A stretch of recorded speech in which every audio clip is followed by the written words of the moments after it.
Welcome back, everyone, to part 12 of topic 3 in our database class. In this video, I'm going to talk about how you can use the keywords and or to create compound conditions in our SQL statements. So next, we will learn about some keywords that we can use to create compound conditions. So we can check more than one thing in our where clause. Okay. So we're not just saying, I only want people who work in, I don't know, department number 2 or department number 1 or whatever, but I can use this to establish a range of values or check multiple things. So the first of these, what we can use to construct compound conditions, is the AND keyword. So this then, as it says here, represents an intersection of the data sets.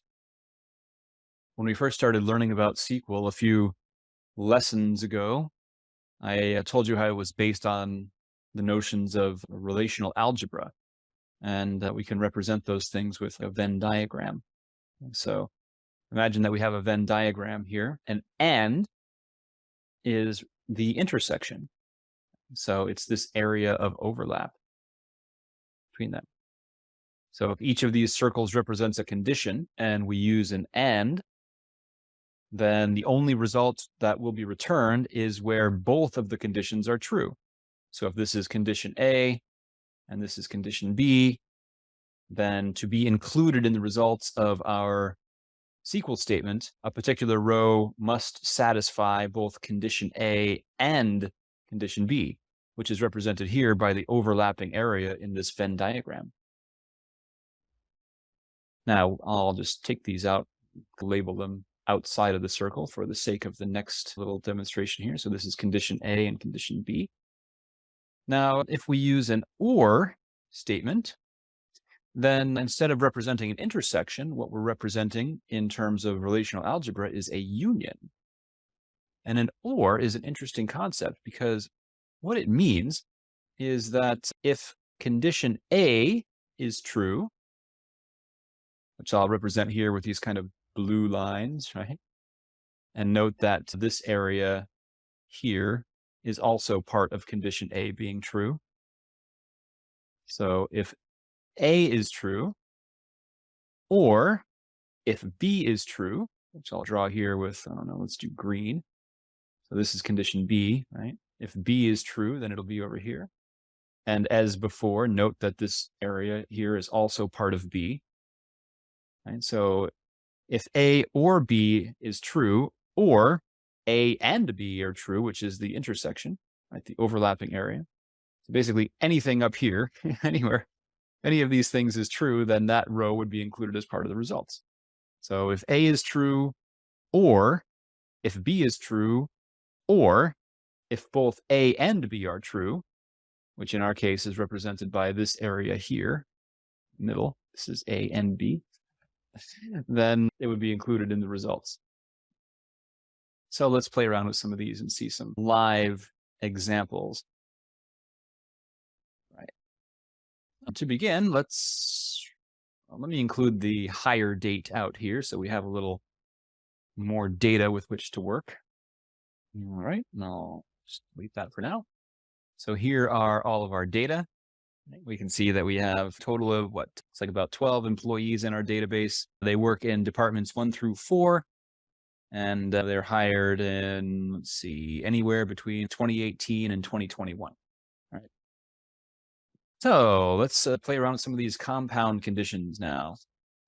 I'll put my where back in here, and we'll say, let's say where the department ID, department ID equals 2. So we've already seen something like this.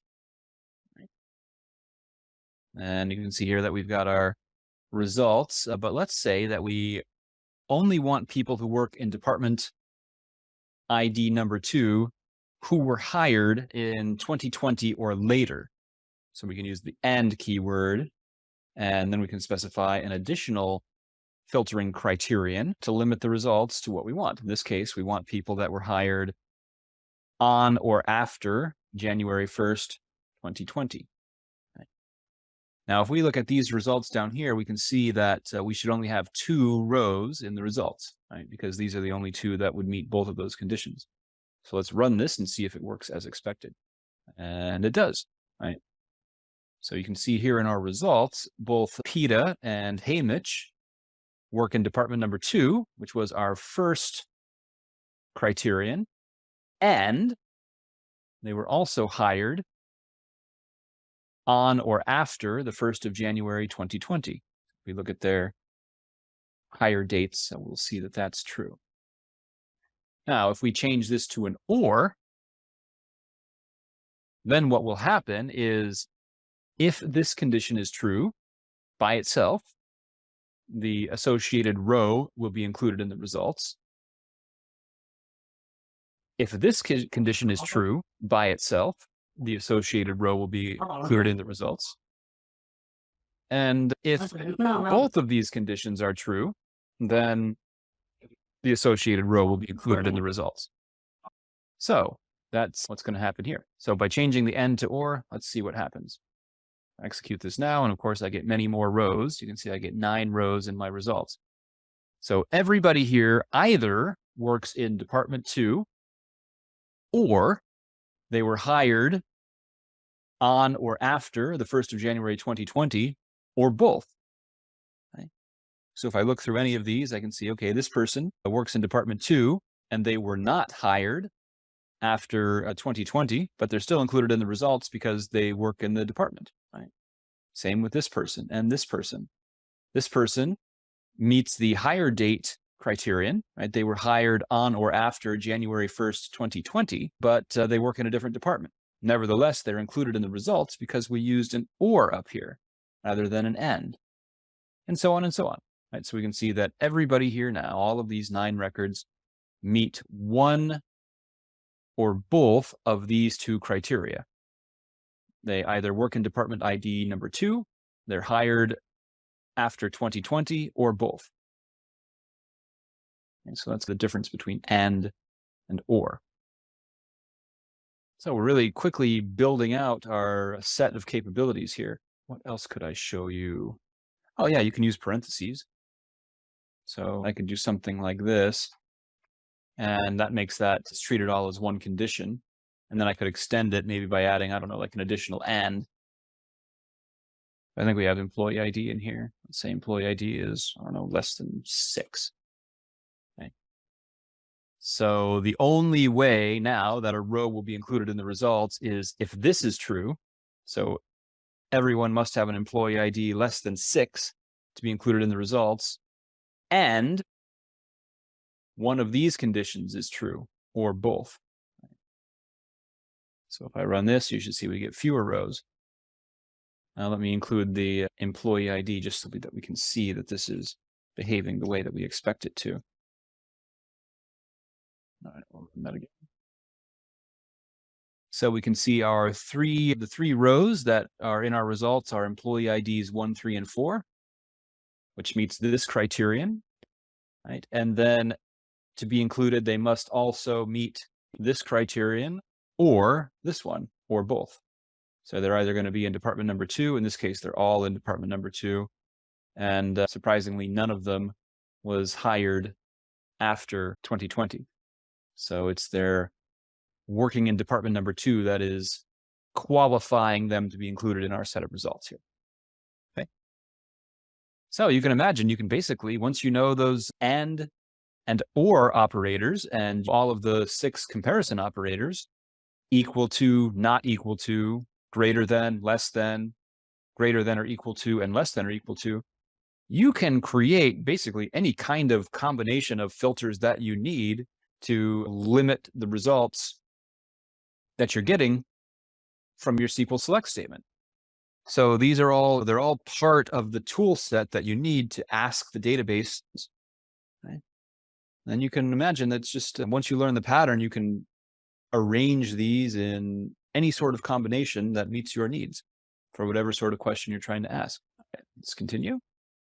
So here we just see some examples of or and being used.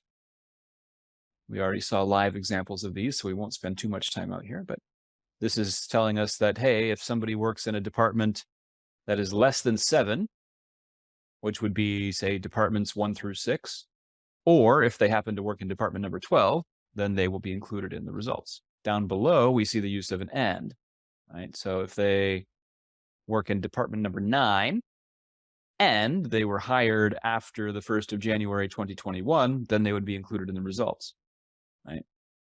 That is, both of these conditions must be true in order for the entire where statement to result as a true. Okay? So both of these must be true in order for a row to be included in the results if we're using an and. If we're using an or, then either condition can be true, even if the other one is not, or both conditions can be true. In this case, it seems unlikely that there's any overlap between these two conditions, right? Because it doesn't seem possible that someone works in a department less than 7 and also department 12. All right. So one of the things that we can do then is build out some pretty complicated where statements, right? So let's imagine that we want people that work in departments, I don't know, let's say 2, 3, or 4. Right? So I could do that with what we already know by using something like this. Department ID equals 3,